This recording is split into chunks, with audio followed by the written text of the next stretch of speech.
Bom dia, IPCA! Hoje, segunda-feira, 2 de abril de 2012, estamos lendo a Bíblia há 50 dias hoje. E vamos ler a carta de Paulo aos Gálatas, seu capítulo de número 1. Já dissemos ontem no culto da noite, já dissemos no vídeo do sábado passado, que a região da Galácia, as cidades de Icônio, Derbe, Listra, Perge, Antioquia da Pisídia, são as cidades que o apóstolo Paulo, na companhia de Barnabé, visitou na sua primeira viagem missionária.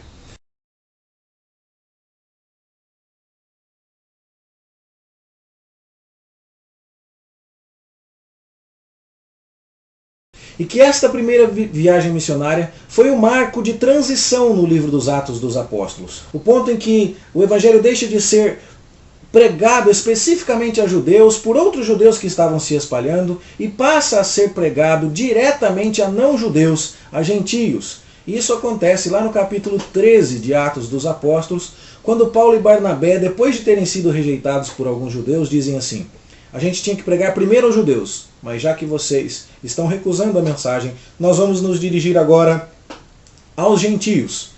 E então nós vemos cumprida aquela profecia de Deus que disse lá para Saulo, na sua conversão, lá no capítulo 9, você vai ser para mim um instrumento escolhido para levar o meu nome aos gentios.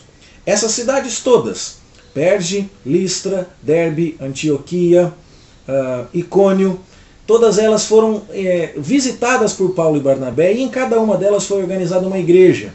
Na ida, a mensagem do Evangelho foi pregada, os irmãos se converteram. Na volta, Paulo e Barnabé elegeram presbíteros e organizaram a igreja. E depois dessa primeira viagem missionária, eles pararam na cidade de Antioquia da Síria.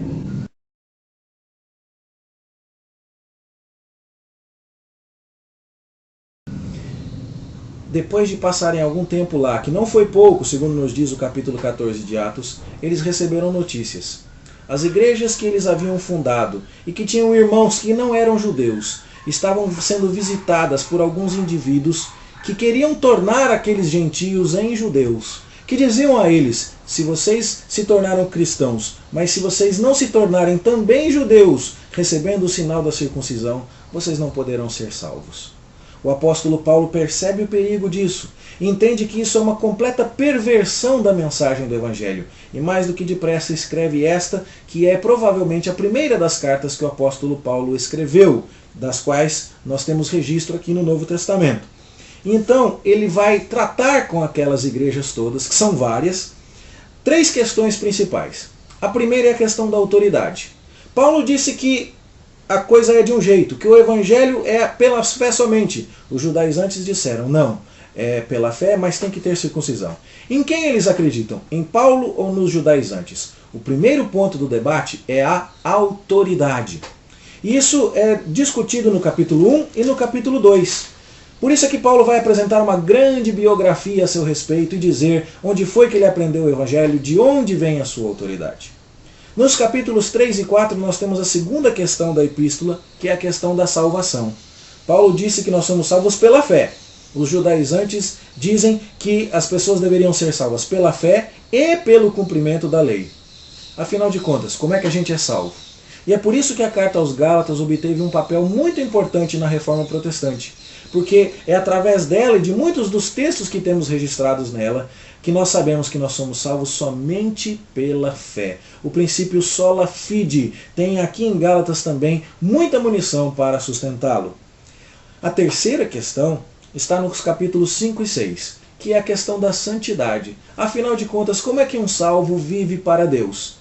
O Paulo está dizendo, ele vive produzindo o fruto do Espírito, amor, alegria, paz, ajudando o irmão, levando a carga do irmão, como vimos no culto de ontem à noite. Os judaizantes dizem, viver em santidade quer dizer ser circuncidado, obedecer a dieta, obedecer o calendário que Moisés propôs aos filhos de Israel.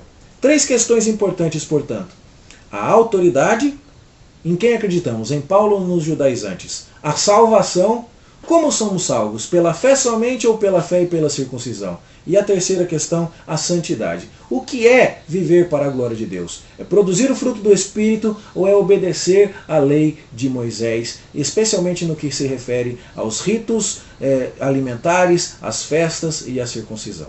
É disso que Gálatas trata. E no capítulo 1, Paulo está defendendo a sua autoridade. É por isso que ele vai dizer no verso 1 que ele é apóstolo não da parte de homens. Ele vai dizer no verso 11 que o evangelho que ele anuncia, ele não aprendeu de homem nenhum, mas diretamente da revelação de Jesus. Ele vai dizer, inclusive, no verso 10, que ele vai pregar sem procurar agradar a homens, não. Ele quer agradar a Deus. E ele vai, inclusive, contar a história da sua conversão, a partir do versículo 13, dizer que todo mundo conhecia a maneira como ele perseguiu a igreja, e ele vai dizer, mas Deus me encontrou, revelou o seu Filho em mim, no verso 16, mandou que eu pregasse a gentios, e eu não fui consultar carne ou sangue, e nem subi a Jerusalém, diz o verso 17, para confirmar a mensagem que eu recebi de Jesus com os outros apóstolos. Eu estou pregando a vocês uma coisa que recebi diretamente de Deus, vai dizer Paulo. Do verso 18 ao 24, ele vai inclusive dizer que visitou Jerusalém, encontrou os demais apóstolos, mas que ele não foi lá para checar se ele estava correto, não. Ele foi lá e encontrou aqueles irmãos, que muitos se alegraram com ele, dizendo, a gente agora percebe, aquele de quem diziam que era um grande perseguidor da igreja, agora nós vemos que ele prega a fé que outrora procurava destruir. Paulo, portanto, está dizendo, eu tenho autoridade, a minha autoridade vem de Cristo, a mensagem que eu prego eu recebi diretamente dele. Se é assim, verso 6 do capítulo 1, se vocês mudaram daquilo que eu preguei para outra mensagem, vocês foram muito depressa passar da graça de Cristo para outro evangelho. Veja que perigo. E o verso 7 ainda vai dizer, quem levou vocês a fazer isso, na verdade, está perturbando vocês e está pervertendo o evangelho de Cristo. Para nós hoje, que vivemos num Brasil onde temos apóstolos, patriarcas, bispos, pais espirituais e tantos outros, esta mensagem é extremamente oportuna. Afinal de contas, em quem a gente acredita, hein? Será que você já não foi confrontado com isso? Nessa igreja diz isso, naquela igreja diz aquilo outro, na outra diz aquilo outro. A mensagem é simples, nós cremos na Bíblia. Nós cremos em Cristo, que revelou a sua mensagem através dos apóstolos e a deixou registrado definitivamente no Novo Testamento. Essa é a autoridade. A Bíblia está acima da igreja. A Bíblia está acima do líder. A Bíblia está acima de qualquer autoridade humana. Enquanto os judaizantes diziam, nós temos o apoio dos apóstolos em Jerusalém, Paulo não tem, o apóstolo Paulo diz assim, eu recebi a minha mensagem diretamente de Cristo. Depois ele até vai falar, os demais apóstolos em Jerusalém me receberam e concordaram com isso, mas o ponto central do seu argumento é, eu não aprendi minha mensagem de homem nenhum. Que nós, eu e você, saibamos seguir a Cristo, confiando em sua palavra, estudando a sua palavra e entendendo. O debate do capítulo 1 é sobre autoridade. Graças a Deus, a autoridade final na igreja é do Senhor Jesus Cristo e da sua palavra revelada por meio dos seus apóstolos. Vamos segui-la, vamos estudá-la, vamos obedecê-la. Essa é a nossa responsabilidade. Se aceitarmos outra fonte de autoridade, faremos como os Gálatas. Estaremos passando do verdadeiro evangelho para um outro evangelho que nada mais é do que uma perversão e uma perturbação da vida da igreja. Vamos orar. Senhor, ajuda-nos a permanecer firmes no verdadeiro evangelho, a obedecer apenas e tão somente à autoridade do Senhor Jesus Cristo, conforme revelada na Escritura, que chega a nós pelo intermédio dos apóstolos.